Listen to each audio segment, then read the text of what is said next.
If you are looking for answers to questions from the Illustrated Guide to the National Electrical Code, 2nd edition, several avenues can be explored. Online resources offer a wealth of information. Electrician U provides materials related to the NEC. Mike.com offers training and online courses. The ITC Training Academy has courses related to the Illustrated Guide.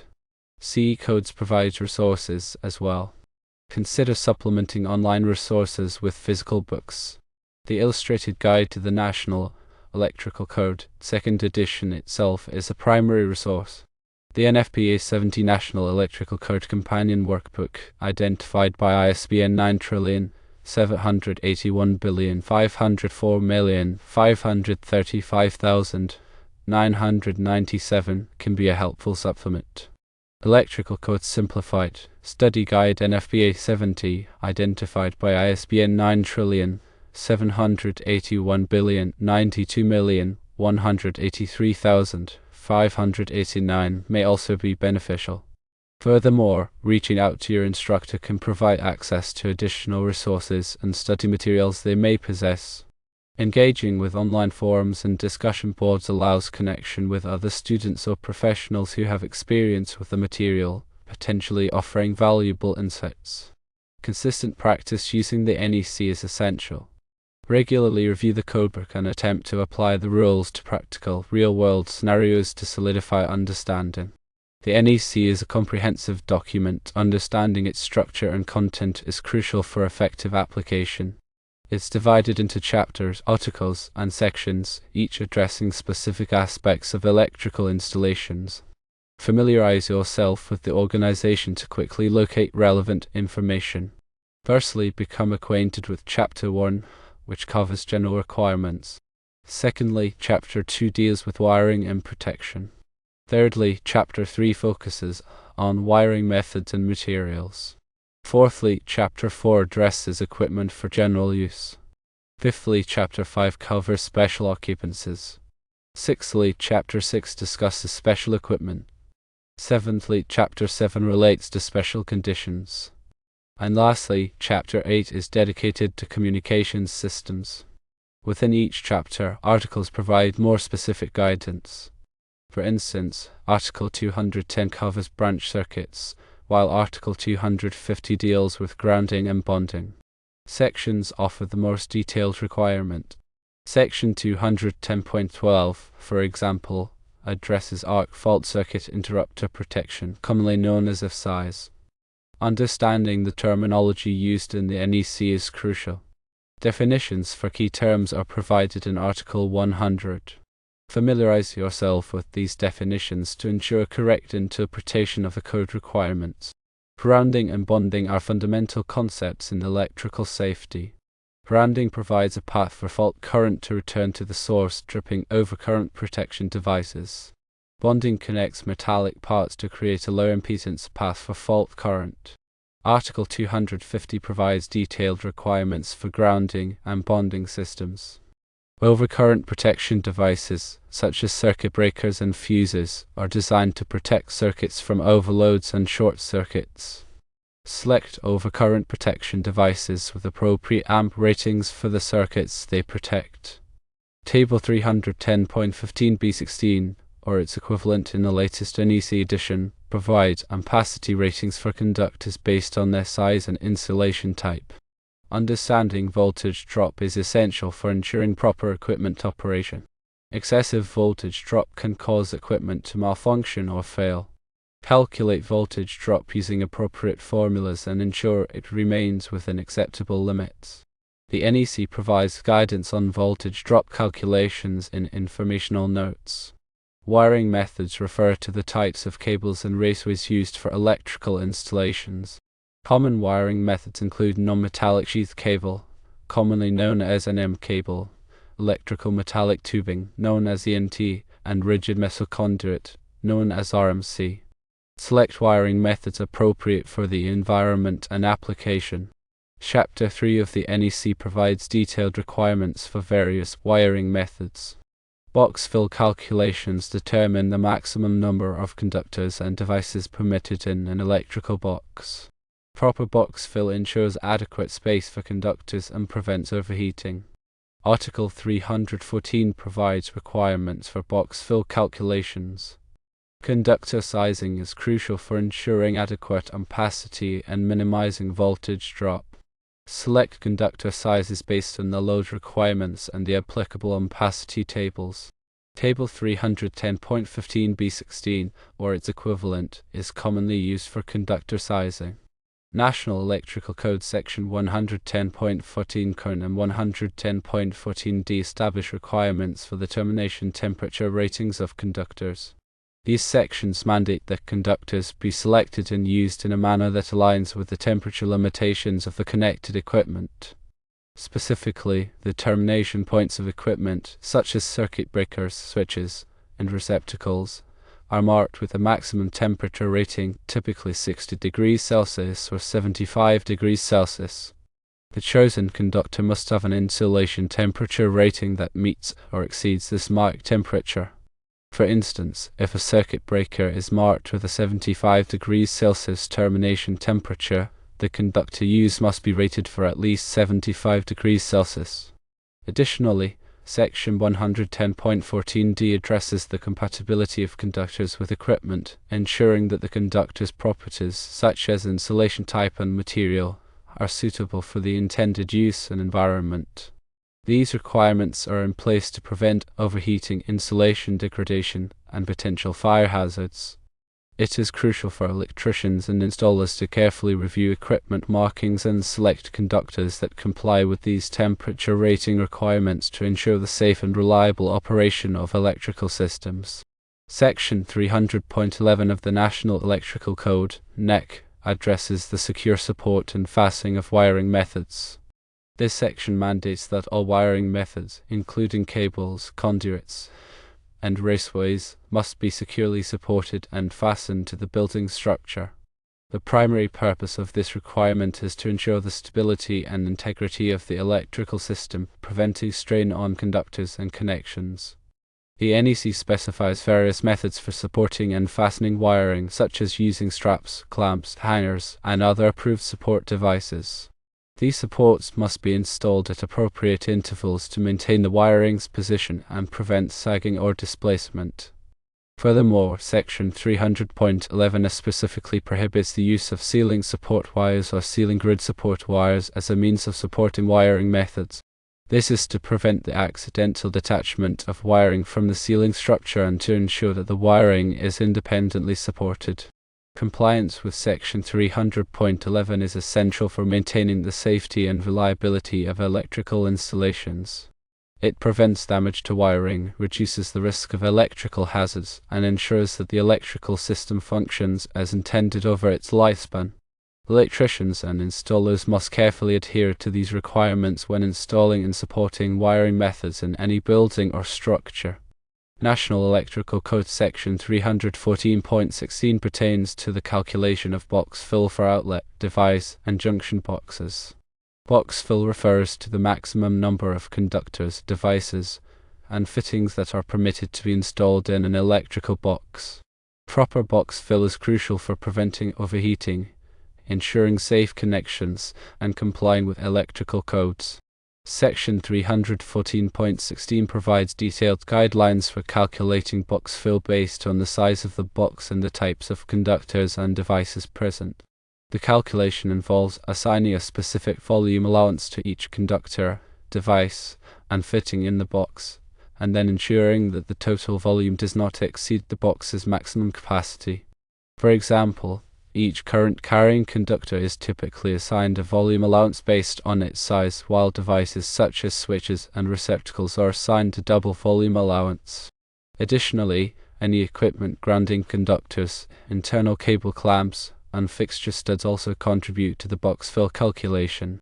It is essential for electricians and installers to accurately calculate box fill to avoid overcrowding, which can lead to unsafe conditions and code violations.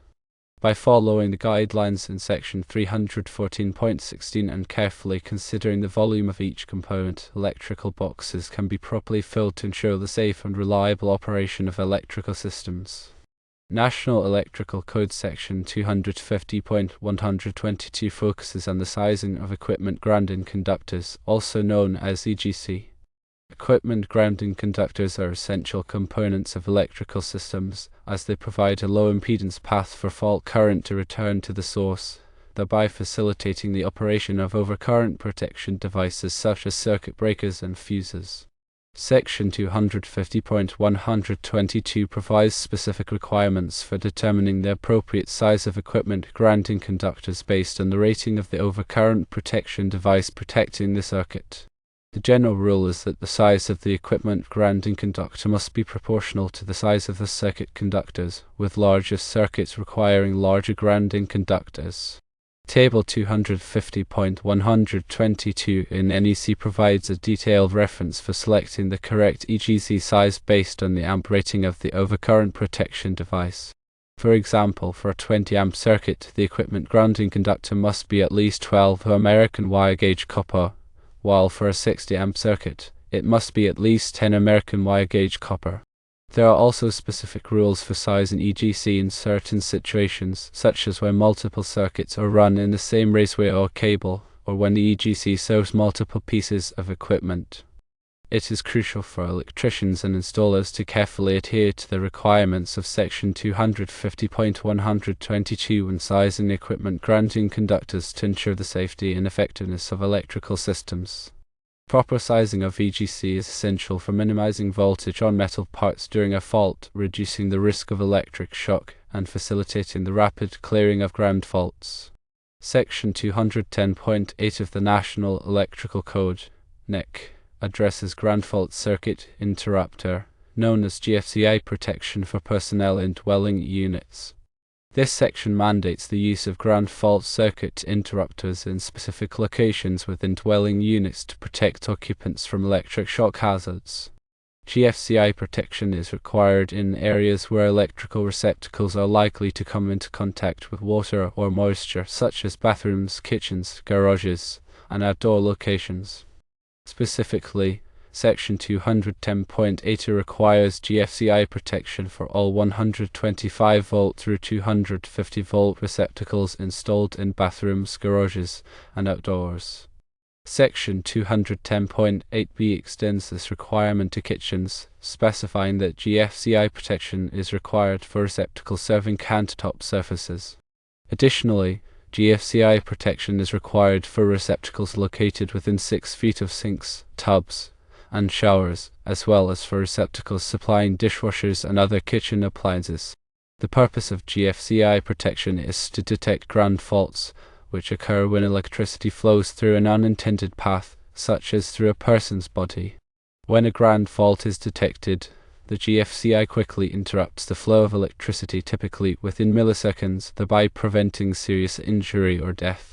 Electricians and installers must carefully adhere to the requirements of Section 210.8 when installing receptacles in dwelling units to ensure the safety of occupants. GFCI protection is a critical safety measure that helps prevent electric shock hazards in potentially wet or damp locations. Section 406.9 of the National Electrical Code, NEC, addresses the installation of receptacles in damp or wet locations. This section provides specific requirements for protecting receptacles from moisture and water damage, ensuring the safety and reliability of electrical systems in these environments. In damp locations, such as partially protected areas under canopies, marquees, or roof extensions, Section 406.9 requires the use of weather-resistant receptacles. These receptacles are designed to withstand exposure to moisture and humidity without corroding or malfunctioning. Additionally, the receptacle must be protected by a weatherproof enclosure when not in use. In wet locations, such as areas subject to direct exposure to rain, snow, or ice, Section 406.9b requires the use of weatherproof receptacles and enclosures that are listed for wet locations. These enclosures are designed to prevent water from entering the receptacle and causing electrical hazards.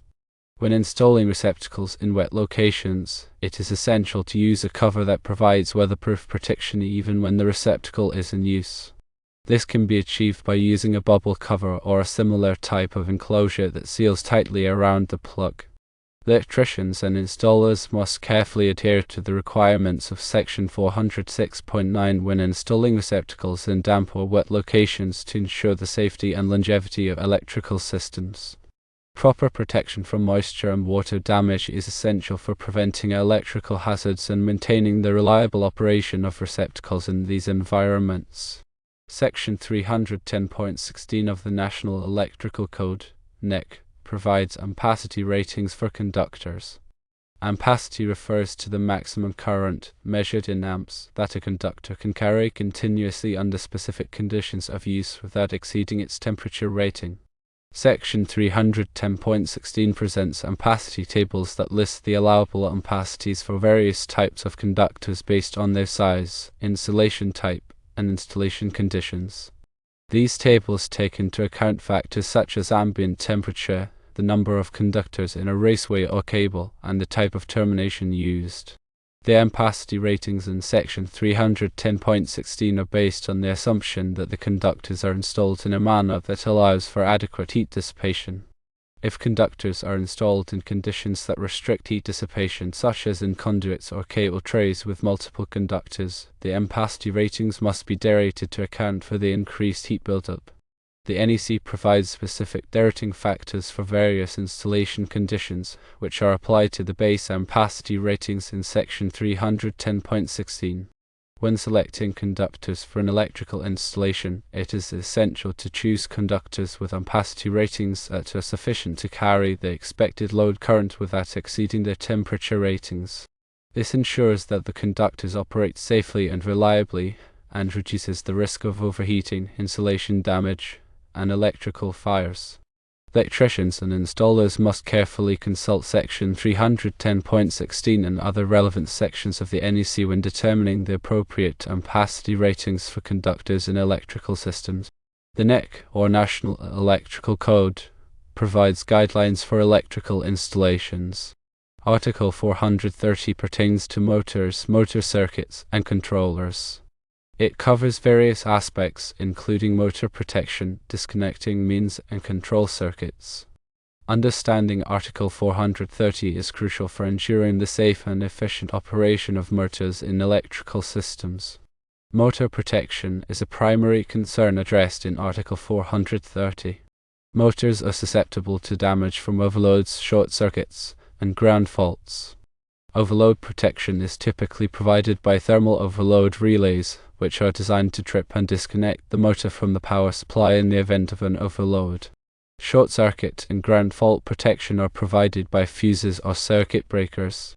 Article 430 specifies the requirements for selecting and installing these protective devices. Disconnecting means are required to isolate motors from the power supply for maintenance and repair purposes. The disconnecting means must be readily accessible and capable of being locked in the open position. Article 430 provides detailed requirements for the type and location of disconnecting means. Control circuits are used to start, stop, and control the operation of motors. These circuits may include push buttons, switches, relays, and other controlled devices. Article 430 addresses the wiring and protection of control circuits. Article 430 covers motor branch circuits, which supply power to individual motors. The branch circuit conductors must have an ampacity rating sufficient to carry the motor's full load current. Overcurrent protection must be provided to protect the branch circuit conductors from overloads and short circuits. Article 430 addresses motor feeders, which supply power to multiple motors. The feeder conductors must have an ampacity rating sufficient to carry the combined load of all the motors connected to the feeder. Overcurrent protection must be provided to protect the feeder conductors from overloads and short circuits. Article 430 provides requirements for motor control centers, which are used to house motor starters, protective devices, and control equipment. Motor control centers must be properly grounded and ventilated to ensure safe and reliable operation. The NEC provides guidelines for electrical installations. Article 250 covers grounding and bonding. Grounding and bonding are essential for electrical safety. They provide a path for fault current to return to the source, tripping over current protection devices. Grounding connects the electrical system to the earth, providing a reference point for voltage. Bonding connects metallic parts to create a low impedance path for fault current. Article 250 provides detailed requirements for grounding and bonding systems. It covers system grounding, which involves grounding the neutral conductor of the electrical system. Equipment grounding involves grounding non-current carrying metal parts of electrical equipment. Article 250 specifies the methods for grounding different types of systems and equipment. Grounding electrodes are used to connect the electrical system to the earth. Common grounding electrodes include ground rods, ground plates, and metal water pipes. Article 250 provides requirements for the size and installation of grounding electrodes. Grounding conductors are used to connect equipment to the grounding electrode. Article 250 provides requirements for the size and type of grounding conductors. Bonding jumpers are used to connect metallic parts together to create a low impedance path for fault current. Article 250 provides requirements for bonding jumpers. Ground fault protection is designed to detect ground faults and trip the circuit breaker or fuse. Article 250 addresses ground fault protection requirements. Surge protection is designed to protect electrical equipment from voltage surges. Article 250 addresses surge protection requirements. Understanding and complying with the requirements of Article 250 is crucial for ensuring electrical safety. Proper grounding and bonding can help prevent electric shock and reduce the risk of electrical fires. National Electrical Code Article 300.4 addresses protection against physical damage. This section of the NEC focuses on safeguarding electrical wiring and equipment from potential damage that could result from various sources, such as impact, abrasion, or environmental factors. The primary goal of Article 300.4 is to ensure the integrity and reliability of electrical systems by minimizing the risk of physical damage to wiring and equipment. Article 300.4 specifically addresses protection against damage from sharp edges, protrusions, or contact with other objects. It requires that wiring and cables be protected from abrasion or physical damage by using appropriate methods such as installing them in conduit, raceways, or enclosures, or by providing additional protective coverings. Article 300.4b focuses on protection against damage from nails or screws used in construction. It requires that wiring and cables be installed in a manner that prevents them from being penetrated by nails or screws during building construction or renovation. This can be achieved by installing wiring behind protective barriers, using nail plates, or following specific installation techniques. Article 300.4d addresses protection against damage from underground installations. It requires that underground wiring and cables be protected from physical damage by installing them at a sufficient depth, using appropriate burial methods, and providing additional protection, such as encasing them in concrete or using rigid conduit. Compliance with Article 300.4 is essential for maintaining the safety and reliability of electrical systems. By providing adequate protection against physical damage, it helps prevent electrical hazards, reduces the risk of equipment failure, and ensures that electrical systems function as intended over their lifespan. Electricians and installers must carefully adhere to these requirements when installing wiring and equipment to ensure that they are adequately protected from potential physical damage.